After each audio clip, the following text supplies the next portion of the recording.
आजमगढ़ से पूर्व सांसद शेर पूर्वांचल कहे जाने वाले बाहुबली नेता, यहाँ के समाजवादी पार्टी के नेता, पूर्व सांसद रहे रमाकांत यादव हमारे साथ मौजूद है और उनके आवास पर इस समय हम लोग यहाँ मौजूद हैं।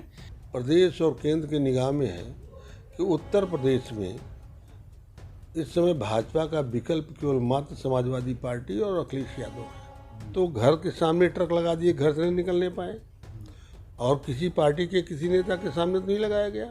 अगर आपकी जानकारी में कहीं हो कि बीजेपी भी लड़ाई में या जीतने की स्थिति में, आप खुद बताओ हमें। फूलपुर से हमारी पार्टी समाजवादी पार्टी है। समाजवादी का मतलब हर समाज के लोग जिसमें समाहित हैं वही समाजवादी हो सकती है।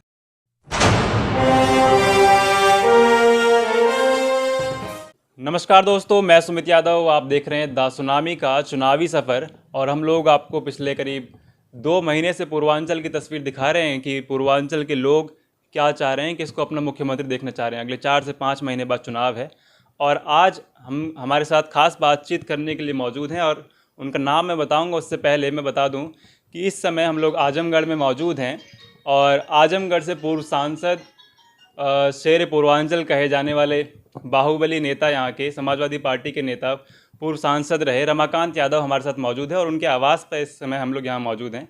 इनसे कुछ खास बातचीत करेंगे और ख़ास बातचीत क्या चुनावी तैयारी, ज़मीन पर कितना समाजवादी पार्टी आगे काम करने को तैयार है और क्या वादे, क्योंकि समाजवादी पार्टी की विजय यात्रा निकल चुकी है। आपने अखिलेश यादव की मुलायम सिंह यादव से वो आशीर्वाद लेते हुए तस्वीर भी देखी होगी और आज ही प्रसपा के राष्ट्रीय अध्यक्ष शिवपाल सिंह यादव भी वो विजय यात्रा पे निकल चुके हैं। उनकी भी रथ यात्रा जो है आज से शुरू हो चुकी है।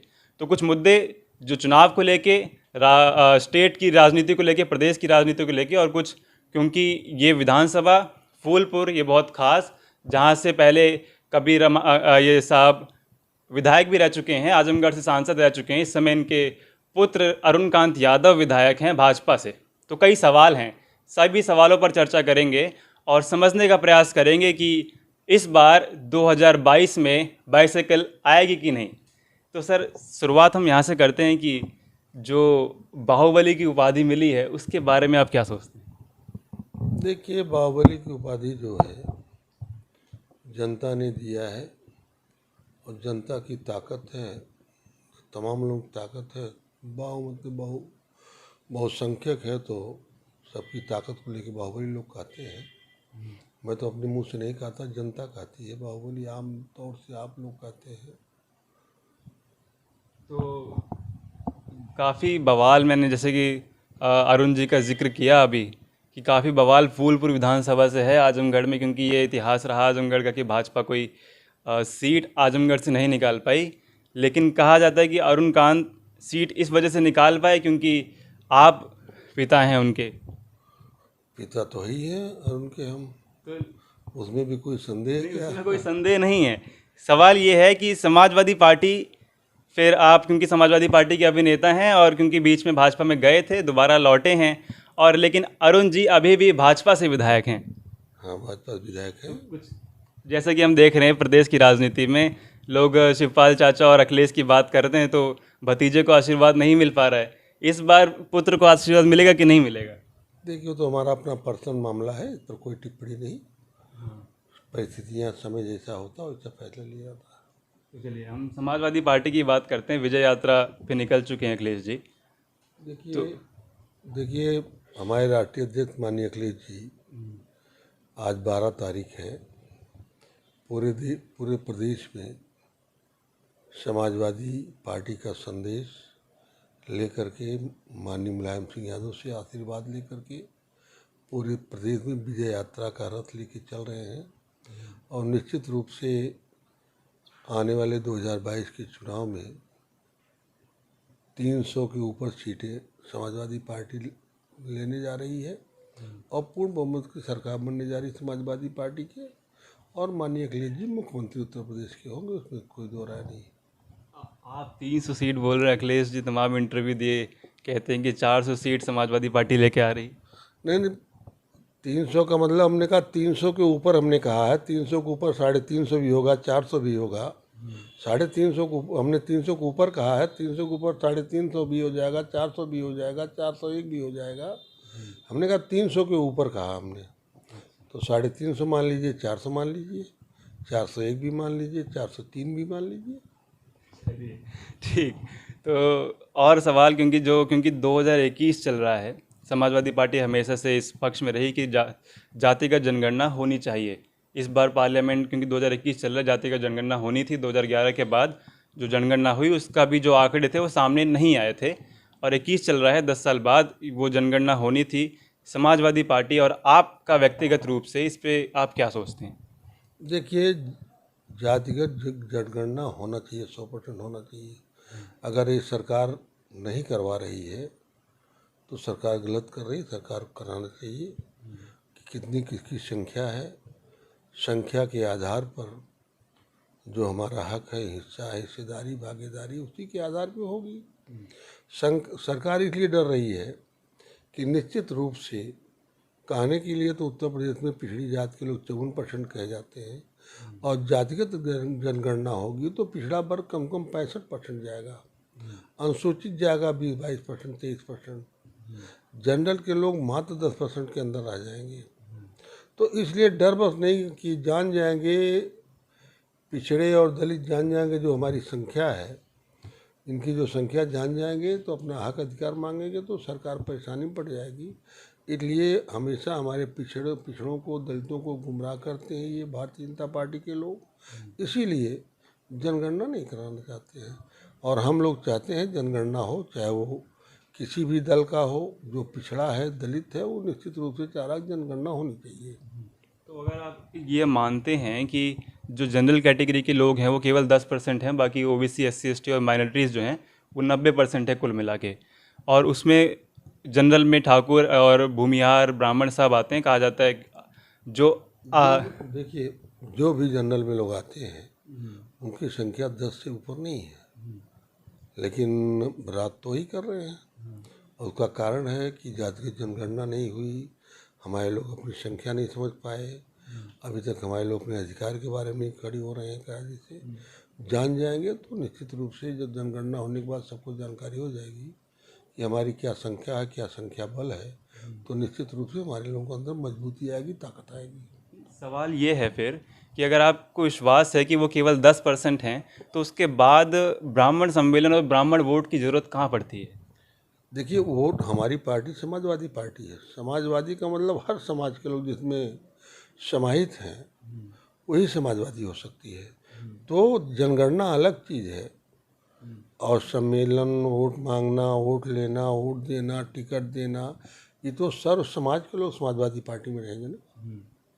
तो जनगणना एक अलग चीज़ है, और जानकारी के लिए हमारी संख्या कितनी है, और वोट की जहाँ तक बात है, राजनीति की जहाँ तक बात है, सरकार बनाने की जहाँ बात है, तो हर दल को, हर समाज को, हर धर्म को, सबको लेके चलना पड़ेगा। वो छोटे हों, बड़े हों, दलित हों, पिछड़े हों, अगड़े हों, सबको साथ लेके चलना हमको, इसीलिए समाजवादी नाम पड़ा हुआ है। अभी शिवपाल जी का 2 दिन पहले का बयान है कि वो बोलते हैं कि अखिलेश जी ये सोच लिए हैं कि हम लोग जीत रहे हैं, अगर हम 403 पे लड़ने लगे तो हश्र बुरा होगा। देखिए, वो पारिवारिक मामला है, उसमें हम कोई टिप्पणी नहीं कर सकते। पारिवारिक, वो राजनीतिक मामला अब हो चुका है। जब शिवपाल जी बात करें हम 403 पे लड़ेंगे, अब चाहे वो राजनीतिक हो चाहे पारिवारिक हो, उस पर कोई टिप्पणी हम नहीं करेंगे। चलिए ठीक।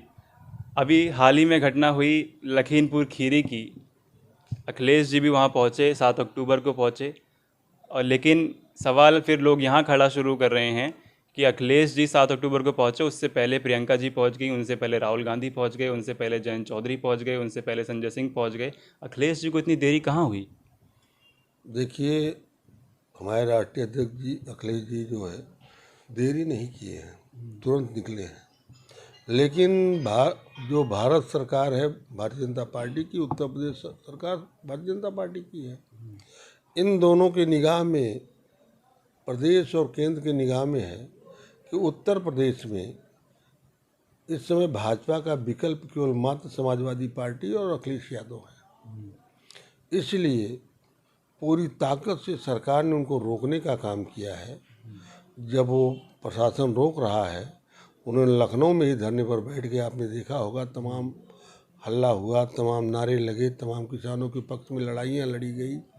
तो लेट नहीं, जब सरकार नहीं जाने दे, उनके हाथ में सत्ता है, शासन है, प्रशासन है, उनकी फोर्स है, उनकी सेना है, उनकी पुलिस है, उनकी पीएसी है। जब पहली बात तो घर के सामने ट्रक लगा दिए, घर से नहीं निकलने पाए, और किसी पार्टी के किसी नेता के सामने तो नहीं लगाया गया, लेकिन वहाँ लगाया। जब वहाँ से निकले तो आगे चौक पर जो है पूरा फोर्स ने बैरी लगा कर रोक दिया। किसी तरीके से फिर आगे बढ़े तो वहाँ भी रोक दिया गया, तो वहीं उधर ने बैठ गए, पीछे नहीं थे। लेकिन सरकार की मंशा ये है कि मात्र वो डर रहे हैं केवल उत्तर प्रदेश में अखिलेश जी से, क्योंकि अखिलेश आज जो है पूरे प्रदेश में मात्र समाजवादी पार्टी उनका विकल्प है, भारतीय जनता पार्टी का 2022 में, और कोई विकल्प नहीं है। इसलिए अपने विकल्प के रूप में ये है, इसलिए अपना प्रतिद्वंदी मानती है, इनको रोक रही है। जब हम किसानों की बात करते हैं तो किसान आंदोलन को लगभग अभी करीब 11 महीने होने वाले हैं। 26 नवंबर से शुरू हुआ पिछले साल। तो तमाम विपक्षी दल सभी ने साथ दिया कि किसान आंदोलन, किसानों का साथ दिया। लेकिन जब समाजवादी पार्टी की हम बात कर रहे हैं तो क्या सत्ता में आने के बाद जब अखिलेश जी मुख्यमंत्री होंगे, समाजवादी पार्टी उनकी जो मुख्य लड़ाई एमएसपी की है वो देने का काम करेगी?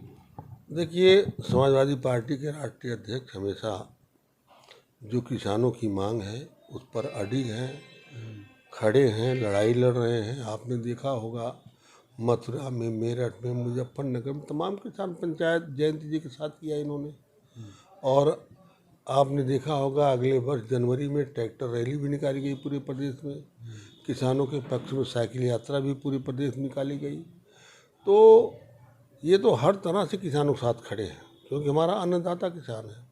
रहा सवाल आप जो कानून की बात कर रहे हैं, कानून जो पास करना किसानों का पास किया है, उसको ख़त्म करने के लिए जब तक केंद्र में हमारी सरकार नहीं आएगी तब तक संभव नहीं है। और हम कहते हैं 2024 में लोग, देश की जनता समाजवादी पार्टी की सरकार बना दे, केंद्र में अखिलेश जी प्रधानमंत्री हो जाएं, तो मैं समझता हूँ ये कानून रद्द होने में 2 मिनट नहीं लगेगा। तुरंत उन्होंने अध्यादेश जारी कर देंगे, कानून रद्द किया जाता है। तो लेकिन मैं बात जो है एमएसपी की कर रहा था, वो तो मैं भी समझ रहा हूँ, सारी जनता जान रही है कि वो केंद्र में कानून पास हुए, तीनों कानून की जिसकी हम बात कर रहे हैं। लेकिन उसके अलावा उससे हट के एक लड़ाई एमएसपी की भी है। एमएसपी राज्य सरकार दे सकती है? देखिए, जितना अधिकार राज्य सरकार को रहेगा उतना अधिकार किसानों को निश्चित रूप से हमारे राष्ट्रीय अध्यक्ष मुख्यमंत्री होने के बाद देंगे। लेकिन जो केंद्र का सवाल है, केंद्र का जो अधिकार है उस पर तो कुछ कर नहीं सकते हैं। लेकिन 2024 में अगर आप लोग लग करके सरकार बनवा दीजिए समाजवादी पार्टी की, केंद्र में सरकार हो जाए, प्रधानमंत्री हमारे राष्ट्रीय अध्यक्ष जी हो जाए, तो मैं समझता हूँ संशोधन होने में समय नहीं लगेगा, तुरंत हो जाएगा। 24 पे मैं अभी आऊँगा। उससे पहले एक सवाल, क्योंकि हम आजमगढ़ में हैं और आजमगढ़ का जब नाम लिया जाता है तो आपका नाम साथ में लिया जाता है। तो 10 सीट आजमगढ़ में हैं, कितनी टारगेट आप लिए हैं 10 में से? देखिए, अगर 10 सीट हमारे आजमगढ़ में है और 10 सीट अगर नहीं निकली समाजवादी पार्टी के पक्ष में, तो हम लोग समझेंगे कि हम लोग कमज़ोर हैं। अगर एक भी सीट कहीं चली गई, और आप केवल आजमगढ़ की बात मत करिए, आजमगढ़ है, मऊ है, बलिया है, गाजीपुर है, चंदौली है, जौनपुर है, बनारस है, भदोही है, मिर्ज़ापुर है, संत कबीर नगर है, गोरखपुर है, महाराजगंज है, देवरिया है, कुशीनगर है, अम्बेडकर नगर है, फैजाबाद है, सुल्तानपुर है। मैं देख रहा हूँ इधर एक तरफा समाजवादी पार्टी जीत रही है। अगर आपकी जानकारी में कहीं हो कि बीजेपी भी लड़ाई में या जीतने की स्थिति में, आप खुद बताओ हमें। फूलपुर से भाई हर जगह समाजवादी पार्टी जीतेगी, हर जगह। मैंने कहा जब 10 सीट मैंने कहा दिया तो 10 सीट में फूलपुर भी आ गया। तो हम फिर केंद्र की राजनीति पे आ जाते हैं। जब 22 में हम मान लेते हैं कि अखिलेश जी मुख्यमंत्री होते हैं, क्योंकि 400 सीट का दावा कर रहे हैं अखिलेश जी लगातार, तो प्रधानमंत्री का चेहरा, क्योंकि सब लोग कहते हैं कि विपक्ष जो है मजबूत नहीं है, समाजवादी पार्टी से प्रधानमंत्री का चेहरा अपोजिशन क्या अखिलेश यादव को बनाएगी? देखिए, हमारे राष्ट्रीय अध्यक्ष जी उस योग्य हैं, प्रधानमंत्री बनने योग्य हैं। लेकिन मैं इसीलिए कह रहा हूँ आप लोग लग करके सरकार बनवाइए 2024 में समाजवादी पार्टी की, तो निश्चित रूप से माननीय अखिलेश जी मुख्यमंत्री प्रधानमंत्री होंगे। इस पे सवाल इसलिए है क्योंकि कोई खास बड़ा अस्तित्व इस समय अगर हम देखें तो उत्तर प्रदेश के बाहर साइकिल का है नहीं। अगर आप 1996 के पहले देखें तो बीजेपी का 2-3 प्रदेश को छोड़कर कहीं कोई मतलब नहीं था। मध्य प्रदेश, राजस्थान, गुजरात के अलावा कहाँ इनका मतलब था। लेकिन आज वो सरकार में है, पूर्ण बहुमत की सरकार में है, तो जनता जब मन बना लेगी तो मैं नहीं समझता हूँ तो बहुत जल्दी हो जाता है, अन्य प्रांतों में हो जाएगा। और बिहार में भी है, मध्य प्रदेश में भी है, राजस्थान में है, गुजरात में भी है, महाराष्ट्र में भी है, हर जगह हमारे लोग लड़ते हैं। महाराष्ट्र में हमारे 2-3 विधायक भी हैं। अखिलेश जी तो खुद ही कहते हैं कि हमें लखनऊ पसंद है, दिल्ली जाना ही नहीं चाहते। ओहो, ये तो अब उनकी बात तो हम कोई टिप्पणी नहीं करेंगे, वो क्या कहते हैं क्या नहीं कहते हैं। लेकिन आप उन्हें प्रधानमंत्री देखना चाहते हैं। निश्चित रूप से हमारे नेता हम प्रधानमंत्री देखना चाहते हैं कि प्रधानमंत्री हो जाए, अच्छी बात है। चलिए ठीक, बहुत शुक्रिया। तो ये थे हमारे साथ पूर्व सांसद आजमगढ़ से रमाकांत यादव जी, इनसे हमने बात करी, आपने सुना। और जो अखिलेश जी दावा लगातार कर रहे हैं तमाम इंटरव्यूज़ में, चाहे वो आज तक का हो, एबीपी का हो, तमाम चैनल्स पे इंटरव्यूज़ दिए गए, सब में 400 सीट लाने का दावा अखिलेश जी कर रहे हैं। तो एक सर आखिरी सवाल और, वो 3 सीट किसके लिए छोड़ी गई हैं? देखिए, पहली बात तो आपको जानकारी होनी चाहिए, एक सीट एंग्लो इंडियन की होती है जो मनोनीत होता है ना। और ये मान रहे हैं इक्का दुक्का कहीं ये जीत भी सकते हैं विषम परिस्थितियों में, और तो हम सब जीत रहे हैं। एक मनोनीत होती है, चुनाव 402 सीटों पर होता है, 403 पर नहीं होता है, एक एंग्लो इंडियन होता है। ठीक है, तो बाकी 2 विपक्ष के लिए छोड़ी गई हैं लगातार, ये आप तमाम इंटरव्यूज़ में अखिलेश जी से सुन भी रहे होंगे। तो फिलहाल मैं तस्वीर यहीं से ख़त्म कर रहा हूँ, आपसे मुलाकात होगी किसी और वीडियो में, किसी और जगह से, कुछ और लोगों के साथ। हम लोग तस्वीर आप लोगों को दिखा रहे हैं लगातार, पूरे पूर्वांचल की पिछले 2 महीने से तमाम ज़िलों की तस्वीर हम लोगों ने दिखाई। आगे कुछ समय बाद पश्चिम से हम कारवां शुरू करेंगे और तस्वीर पश्चिम उत्तर प्रदेश की क्या है वो दिखाना हम शुरू करेंगे। तो जुड़े रहे हमारे साथ, देखते रहे द सुनामी। आपसे मुलाकात होगी किसी और वीडियो में। एक काम करें, क्योंकि आप लोग देख रहे हैं लेकिन शेयर नहीं कर रहे हैं, तो शेयर करेंगे तो जो हमारी मेहनत है वो रंग लाएगी, उसका कुछ फ़ायदा होगा, उसका कुछ बेनिफिट होगा जब आप लोग देखेंगे और उसको शेयर करेंगे। तो जुड़े रहे हमारे साथ, देखते द सुनामी। तब तक के नमस्कार, खुश रहें, स्वस्थ रहें।